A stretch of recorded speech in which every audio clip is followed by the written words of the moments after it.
জনাব তারেক রহমান, যাকে অনেকে বিদ্রূপ করে আম তারেক বলেন। আমি আসবো এই ইস্যুটাতেও, এটা মূল ইস্যু না, অন্য ইস্যু নিয়ে কথা বলবো। যাই হোক, জনাব তারেক রহমান তিনি আম জনতার দল নামে একটা পার্টির সাধারণ সম্পাদক, অনশন করছেন তার দল নির্বাচন কমিশনে নিবন্ধন পায়নি বলে। এই যে নিবন্ধন পেল না, তার দল সেটা যোগ্য হয়েছিল কিনা সেই প্রশ্নের আগেই আমরা আসলে এই প্রশ্ন করে ফেলবো, এবং সম্ভবত আমরা নিশ্চিতভাবেই বলতে পারি তার দলকে নিবন্ধন না দেওয়ার মাধ্যমে নির্বাচন কমিশন তার নিরপেক্ষতাকে প্রশ্নবিদ্ধ করেছে। কেন সেটা, সে জায়গায় আসতে চাই। তার আগে দুটো ইস্যু। একটা হচ্ছে জনাব তারেকের সাথে একটা বিড়াল দেখা যাচ্ছে, একটু দেখলাম সোশ্যাল মিডিয়াতে প্রচুর কথা হচ্ছে, হওয়ারই কথা। জনাব তারেক জানিয়েছেন এই বিড়ালটা প্রথম দিন থেকে তাকে পাহারা দিচ্ছে। আমি প্রাণীদের সম্পর্কে খুব বেশি কিছু জানি না, কিন্তু আমার খুবই ঘনিষ্ঠ একজন বন্ধু যিনি বহু বছর প্রাণী নিয়ে কাজ করেন, তার কাছে আমি জেনেছি রাস্তায় কোনো মানুষ যদি ডিস্ট্রেসের মধ্যে থাকে, অসুস্থ থাকে, সেটা কুকুর বা বিড়াল তার কাছে গিয়ে থাকে, তাকে পাহারা দেওয়ার চেষ্টা করে। চমৎকার ব্যাপার। আর এইদিকে আমরা জানতে পারছি ঢাকা সহ বিভিন্ন জায়গায় এই বিড়াল বা অন্যান্য প্রাণীর উপর মারাত্মক রকম নৃশংসতা চলছে। এগুলো নিয়ে কথা বলবো আলাদাভাবে। আর শুরু করেছিলাম যেটা নিয়ে আম তারেক বলে বিদ্রূপ করা হয় জনাব তারেক রহমানকে। মানে আমাদের দেশের মানুষজনের আসলে এই সেন্সটুকু নাই কোনটা প্রশংসা আর কোনটা কারো বদনাম করা। মানে জনাব তারেক অনলাইনে আমের ব্যবসা করেন, সেই জন্য উনি আম তারেক হয়ে গেছেন।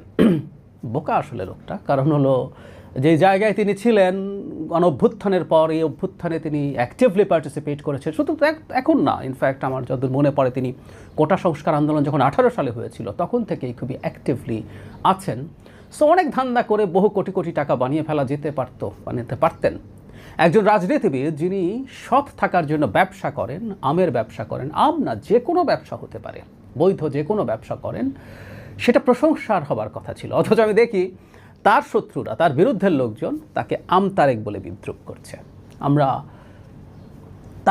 জনাব তারেক যা করছেন, তার অর্থনৈতিক স্বাবলম্বিতার জন্য, তার সংসার আছে, তার পরিবার আছে, তার খরচ আছে, দলের খরচ আছে, তার জন্য তিনি কষ্ট করে ব্যবসা করছেন। এটা একটা নজির থাকা দরকার। আমরা তাকে স্যালুট জানাই। আম তারেক যেগুলো যারা বিদ্রূপ করি, এই আম তারেক বলাটা আদতে তার মাথার একটা মুকুট আমি মনে করি। আমরা সেটা ভবিষ্যৎ রাজনীতির জন্য একটা অনুসরণীয় ব্যাপার বলে মনে করব। যাই হোক, যে কথায় আসছিলাম, মূল ইস্যু নির্বাচন কমিশন কি করছে, নিরপেক্ষতা হারালো কি না। আমরা এভাবে যদি একটু দেখতে চাই, সেটা হচ্ছে খুব স্পষ্টভাবে বলা যায় হারাচ্ছে। নির্বাচন কমিশন 3টা দলকে নমিনেশন দিয়েছে এই নির্বাচন কমিশন। একটা এনসিপি, আর দুটো হচ্ছে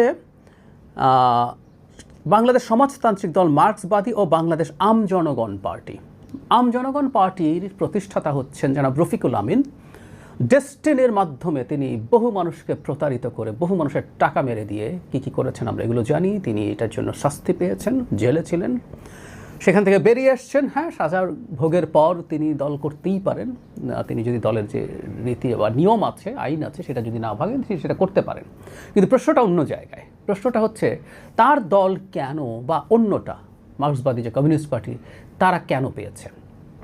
আমি আসলে অনেস্টলি যদি বলি, আম জনতার দল যেটা জনাব তারেকের পার্টি, সেটাও নির্বাচন কমিশনের ক্রাইটেরিয়া ফুলফিল করেছে বলে আমি আসলে মনে করি না। একটু জানিয়ে রাখি আপনাদের, আমাদের নির্বাচন ব্যবস্থা সংস্কার কমিশন যেটা হয়েছিল, যার একজন সদস্য আমি ছিলাম, আমরা এটাকে সহজ করার কথা বলেছি। এটা তুলে দেওয়ার কথা কেউ বলেন, এটা আসলে ঠিক লজিক্যাল হয় না। কারণ অসংখ্য পার্টি, সবাই দাঁড়িয়ে যাবে, সবাই আসলে নির্বাচন করবে না, সবাই মার্কা এবং তারা এজেন্ট পাবে, এজেন্ট বেচা কেনা করে, নানান অভিযোগ আছে। সো মোটা দাগে একটা রেজিস্ট্রেশন থাকা দরকার, যেটাকে আমরা অনেক সহজ করেছিলাম। কিন্তু বিদ্যমান নিয়মটা একটু বলি যে এটা কারা কারা ফুলফিল করতে পারবে, বা এটা করা তো সোজা না। বিদ্যমান নিয়ম হচ্ছে 3/1 জেলায় কমিটি থাকতে হবে, কার্যালয় থাকতে হবে, মানে 21-22টা জেলায় কেন্দ্রীয় অফিস কমিটি তো থাকতে হবেই। 100টা থানা বা উপজেলায় কমিটি এবং অফিস থাকতে হবে।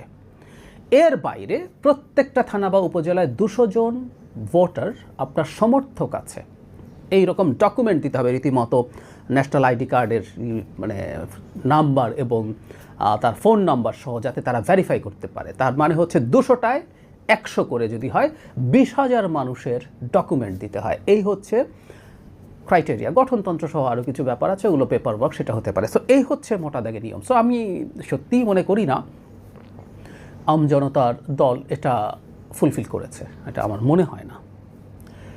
কিন্তু আমার প্রশ্ন হচ্ছে বাকি দুটো দল তারা কি ফুলফিল করেছে? আমি চোখ বন্ধ করে বলে দিতে পারি করেনি। এটা এতটাই টাফ করা। এই ক্রাইটেরিয়া আপনারা শুনলেন যে দুটো দলকে দেওয়া হয়েছে, তারা করেছে না, তারা করেনি। এবং আমরা রিপোর্ট পেয়েছি এদের সব জায়গায় গিয়ে কী পাওয়া গেছে টাছে। তো তাহলে তারা পেলে আম জনতার দল কেন পাবে না, ইজ দ্যাট কোয়েশ্চেন। ইনফ্যাক্ট আমি এই পয়েন্টেই কথা বলতে চাই, এবং এই পয়েন্টে আমি মনে করি ইসি কী মানদণ্ডের ভিত্তিতে ওই দুইটা দলকে দিয়েছে ব্যাখ্যা করতে হবে, এবং তাদেরকে ক্লিয়ারলি জানাতে হবে যে ওই দুইটা দল তাদের ক্রাইটেরিয়া ফুলফিল করেছে, এবং সাংবাদিকদেরকে তথ্য দেওয়া হোক, সাংবাদিকরা গিয়ে ভেরিফাই করুক যে সেটা আসলে হয়েছে কিনা। 100টা উপজেলা থানায় অফিস আছে কিনা, 22টা জেলায় অফিস আছে কিনা, কমিটি আছে কিনা, 20,000 মানুষের সমর্থকের ডেটাবেস দিয়েছে কিনা, ভেরিফাই করতে দেওয়া হোক। আমি মনে করি না সেটা হয়েছে। সো নির্বাচন কমিশন কেন নির্বাচনের আগে এসে এই ধরনের একটা অবস্থান নিয়েছে আমি জানি না। এনসিপি এই ক্রাইটেরিয়া ফুলফিল করেছে বলে আমি বিশ্বাস করি। তো তাহলে এই যে সময় নির্বাচনকে সামনে রেখে নির্বাচন এগিয়ে আসার সময় এই কাজটা করা যে কোনো বিবেচনায় নেগেটিভ হয়েছে বলে আমি মনে করি। সবচেয়ে বড় ব্যাপার এখন পরিস্থিতি যে তারা যেহেতু দিয়ে দিয়েছেন, আমি মনে করি আমজনতার দলকেও নিবন্ধন দেওয়া উচিত। এবং জনাব তারেকের সাথে আমরা দেখেছিলাম ইসির একজন কর্মকর্তা গিয়ে কোনো রকম সামান্য কথা বলেছেন, কিন্তু এই জিনিসটা সমাধান করা দরকার। তিনি অসুস্থ হয়ে পড়ছেন, অত্যন্ত লড়াকু একজন মানুষ, এবং সাম্প্রতিক সময় তিনি আবার অনেকের বিরাগভাজনও হয়ে উঠেছেন, কারণ খুবই গুরুত্বপূর্ণ কিছু ইনফ্লুয়েন্সারের বিরুদ্ধে খুব ঠোঁটকাটা বক্তব্য তিনি দিচ্ছিলেন, চমৎকারভাবে বলছিলেন, খুবই লজিক্যালভাবে বলছিলেন, কিন্তু খুব ঠোঁটকাটাভাবে। ফলে তার শত্রু শুধুমাত্র সরকার মানে হাসিনার পক্ষের লোকজন না, গণঅভ্যুত্থানের শক্তির একটা অংশ তার উপরে খুবই বিরক্ত আছে। সব কিছু মিলেই তিনি চ্যালেঞ্জের মুখে পড়েছেন বলে আমি ধারণা করি। আমাদের জায়গা থেকে চাওয়া দ্রুত নির্বাচন কমিশনের উচিত হবে আমজনতার দলকে নিবন্ধন দিয়ে জনাব তারেকের অনশন ভঙ্গ করানো। তিনি অসুস্থ হয়ে পড়ছেন, আমরা তার সাথে সলিডারিটি জানাই। শুধু এই নিবন্ধনের জন্য না, যে তার দলকে তিনি তার বক্তব্য, তার সৎসাহস, তার সততার চেষ্টা, সৎভাবে ব্যবসা করে টিকে থাকার চেষ্টা, সব কিছু মিলে তারেক একটা চমৎকার প্যাকেজ। আমি মনে করি তারেকের মতো রাজনীতিবিদরা বাংলাদেশে গ্রো করুক, আমরা তাদের পাশে আছি, পাশে থাকবো।